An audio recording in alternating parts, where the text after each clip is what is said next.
the autumn of 1961, a Chicago suburbanite told a Time magazine reporter something that, in almost any other decade of American history, would have sounded like the ravings of a man in the grip of a genuine psychological crisis. He explained in calm and matter-of-fact terms that once his backyard shelter was finished, he intended to mount a rapid-fire weapon at its hatch, specifically to keep his own neighbors out if the strikes began. He was not an outlier. He was, in a very real sense, a symptom of an entire nation quietly working through one of the strangest and most haunting psychological experiences in its history. A period when ordinary Americans were asked, by their own government and by the pages of their own family magazines, to seriously consider whether they would be willing to turn away a neighbor's child from a hole in the ground in order to protect their own family from radioactive hazards. This is the story of Cold War suburban paranoia, told through the concrete and steel of the underground facilities themselves, the earnest, almost childlike government pamphlets that promoted them, the schoolroom exercises that trained an entire generation of children to seek cover beneath their desks, and the genuinely agonizing moral debate that all of it eventually provoked. To understand how this particular strain of anxiety took root so deeply in American suburban life, you have to go back to September of 1949, when President Harry Truman announced to the American public that the Soviet Union had successfully tested its own nuclear device, ending the brief period in which the United States held sole possession of atomic technology. Within just over a year, Truman had signed an executive order establishing the Federal Civil Defense Administration, a new government body tasked specifically with preparing American civilians, rather than simply American soldiers, for the possibility of strategic strikes on domestic soil. It's worth pausing on how genuinely unprecedented this was. For the first time in the nation's history, ordinary families in ordinary towns were being asked to consider their own homes, kitchens, and backyards as a potential front line in a global conflict, a shift in civic imagination that would come to define an entire generation's relationship with fear. The government's early efforts to prepare the public leaned heavily on a combination of official pamphlets, civil defense exercises, and short educational films. And few of these materials would prove more enduring or more strange in hindsight than a 9-minute film released in 1951 featuring an animated, helmeted turtle named Bert. Bert's message to the school children watching him was simple and repeated with the rhythm of a jingle. When you see the flash of a bright detonation, seek immediate cover, exactly as Bert himself demonstrated by retreating into his shell. The film was paired with an actual nationwide school exercise program of the same name, and for the following decade, American schoolchildren across the country would periodically practice taking shelter beneath their own wooden desks and covering the backs of their necks with their hands, a physical ritual intended to shield them from flying glass and debris in the seconds following a heavy blast. Whatever protective value these exercises genuinely offered against a localized conventional shockwave, and there was some legitimate scientific basis for reducing certain injuries from flying debris at a sufficient distance, the image of small children practicing to survive a nuclear strike using nothing more than a wooden desk has endured in American cultural memory as one of the more quietly unsettling symbols of the entire era, a piece of civil defense theater performed weekly in classrooms across the country by children, too young to fully grasp what exactly they were rehearsing to survive. The federal government's civil defense messaging throughout the 1950s remained, by design, almost aggressively optimistic in tone, distributing an estimated 400 million individual pieces of survival literature over the course of the decade, maps of evacuation routes, instructional pamphlets, and encouragement for families to build their own private shelters, all of it built around a central, reassuring premise that with modest preparation, ordinary Americans could reasonably expect to survive a major military conflict. That premise, however, grew considerably harder to sustain as the decade progressed, and the weapons themselves grew dramatically more powerful. The 1954 Castle Bravo thermonuclear test in the Pacific produced an energy yield far beyond what its own designers had anticipated, and the resulting radioactive plume spread across a far wider radius than expected, contaminating nearby islands, sickening a Japanese fishing crew that happened to be in the area, and forcing American scientists and civil defense planners to reckon publicly, for the first time, with the reality that a nuclear weapon's environmental hazard extended well beyond the immediate shockwave radius, carried for miles by wind-borne radioactive particles that could settle invisibly over homes, water supplies, and farmland, long after the initial blast had faded. This shift in scientific understanding, from direct blast and heat as the primary hazard, to invisible, lingering radioactive contamination, fundamentally reshaped the entire civil defense conversation. And it set the stage for the shelter boom that would follow. Although the Eisenhower administration had generally resisted directly funding private shelter construction, focusing instead on public buildings and underground facilities suitable for community use, that restraint gave way dramatically once John F. Kennedy took office. In May of 1961, Nelson Rockefeller, then governor of New York and a longtime passionate advocate for civil defense, met personally with Kennedy to press for a robust national shelter initiative. Weeks later, addressing a joint session of Congress, Kennedy spoke candidly about the public apathy and skepticism that had, until that point, surrounded civil defense policy, and called for a significantly strengthened federal-state program. That fall, Life magazine ran a cover story, specifically instructing readers on how they could survive radioactive contamination, complete with a message from President Kennedy himself. And by early the following year, a second Life cover was devoted entirely to what it termed the drive for mass shelters. The response across suburban America was immediate and, in its own quiet way, genuinely remarkable in scale and speed. Newspapers ran advertisements for prefabricated shelter modules.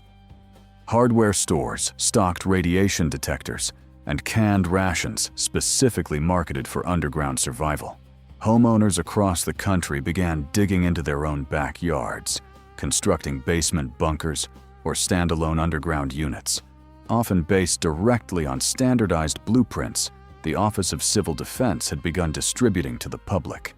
Plans for structures that could reportedly be built for as little as $300 by a determined do-it-yourselfer working with a single neighbor over the course of 2 weekends. Inside these spaces, families stockpiled the practical necessities of underground survival: canned food, water drums, battery-powered radios tuned to the emergency broadcast frequencies, marked by small triangles on the AM radio dial, medical supplies, and, in the specific and carefully engineered designs promoted by the Office of Civil Defense, thick concrete walls, low ceilings, and disguised ventilation pipes rising up through the yard, often built to resemble ordinary utility conduits, so as not to draw unwanted attention from the street. If this kind of detailed, well-researched look into the genuinely strange emotional history of the Cold War is something you value, subscribing helps us keep bringing you more of it. It's worth noting just how much genuine anxiety, and in some cases, genuine secrecy, surrounded these construction projects, because the shelters raised an uncomfortable social question almost as soon as the first shovel hit the ground. What, exactly, would happen to a family's carefully prepared shelter once the neighbors realized it existed? Some homeowners, uneasy about exactly this question, went to considerable lengths to keep their shelter construction quiet. In Chicago, shelter salesmen reportedly arrived at prospective customers' homes in beer delivery trucks rather than clearly marked company vehicles, specifically so that neighbors glancing out their windows might assume a backyard party was being planned rather than an underground facility. Despite this remarkable surge of public attention, actual construction never reached anything close to universal adoption. Historians estimate that, even at the absolute peak of the shelter craze, no more than roughly 1% of American families ever actually completed a private shelter of their own. A telling gap between the intensity of the cultural conversation surrounding shelters and the considerably more modest reality of how many families genuinely followed through on building one. That gap between anxious cultural conversation and practical reality became the subject of a genuinely fierce and, in retrospect, remarkably candid public debate over the moral obligations a shelter owner held toward an unprepared neighbor. A debate that reached its most intense and widely publicized moment in August of 1961, when Time magazine published an article carrying the deliberately provocative title, "Gun Thy Neighbor." The piece examined, with unflinching directness, a disturbing but genuinely documented trend among some private shelter owners. A willingness to arm themselves specifically to repel neighbors and even strangers who might attempt to force their way into a shelter during an actual national crisis. The magazine's reporting included the previously mentioned Chicago suburbanite's chilling declaration about mounting a weapon at his shelter's entry hatch, along with a similarly stark comment from a homeowner explicitly stating that if his fellow citizens refused to prepare adequately for their own survival, he had no intention of endangering his own family by allowing them access to the shelter he alone had gone to the trouble of building.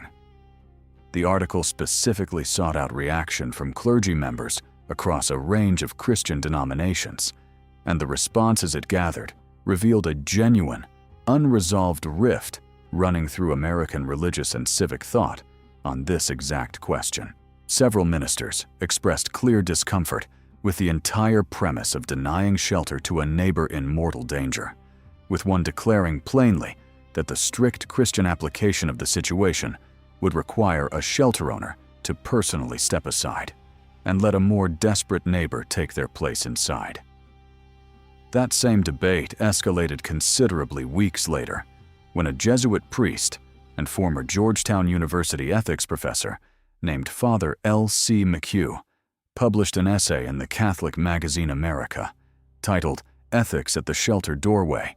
that took a starkly different position. McHugh argued from within a recognized tradition of Catholic moral reasoning around justified self-defense that a shelter owner held no absolute moral duty to admit unprepared neighbors, and that force used to repel someone attempting to forcibly invade a private shelter could, under specific and carefully limited circumstances, be morally justified as a legitimate act of self-preservation, provided it used no more force than the situation genuinely required. The public reaction to McHugh's essay was immediate, intense, and overwhelmingly critical. The story was picked up by the New York Times and national wire services, provoking what one contemporary observer described as something close to a national reckoning with the previously unspoken assumptions underlying the entire shelter movement. The Protestant Episcopal Bishop of Washington, Angus Dunn, publicly and sharply disagreed with McHugh's reasoning, declaring that preparing to push a neighbor's child out of a shelter or to confront a neighbor pleading for admission represented one of the most utterly immoral courses of action imaginable. The Catholic writer and monk Thomas Merton responded in the pages of the Catholic Worker, condemning what he saw as an emerging, deeply troubling ethic of pure self-preservation taking hold across American suburban life. Even evangelist Billy Graham weighed in critically, and according to historians examining the period since, the sheer intensity and near-universal discomfort provoked by this exchange reportedly influenced President Kennedy's own administration to shift its civil defense messaging away from encouraging private, individually defended backyard structures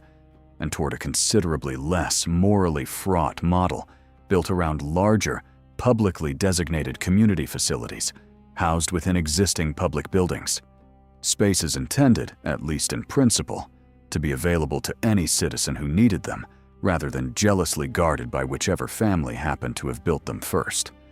What makes this entire episode such a genuinely revealing moment in American cultural history isn't simply the physical structures themselves, the concrete walls, the canned goods, and the disguised ventilation pipes rising through suburban backyards. It's the way an entire society, seemingly overnight, found itself forced to reckon openly and publicly with an ethical question most people would ordinarily never have to confront outside of a philosophy seminar or a wartime emergency. Precisely how much of your own safety and your family's safety are you willing to guarantee at the direct expense of the people living next door? People you likely waved to on your way to work each morning? People whose children played with your own children, and who might, in the space of a single national crisis, become the very people your carefully built facility was specifically designed to keep out. The debate never received anything resembling a clean or universally satisfying resolution. It simply, gradually, faded from public urgency as the specific crisis atmosphere of the early 1960s eased, giving way to new and different Cold War anxieties. As the decade progressed, the facilities themselves left behind in countless suburban basements and backyards, their original purpose slowly forgotten, converted over subsequent decades into storage closets, home workshops, or simply sealed off entirely, their concrete walls remaining, largely unnoticed, beneath ordinary American homes to this very day. Quiet physical remnants of a moment when an entire nation seriously debated whether its own instinct for neighborly kindness could survive contact with the genuine possibility of total nuclear destruction. If this deeper, more honest look at the real psychological and moral weight of Cold War suburban life gave you something new to think about, share this video with someone who'd value understanding this genuinely haunting chapter of American history.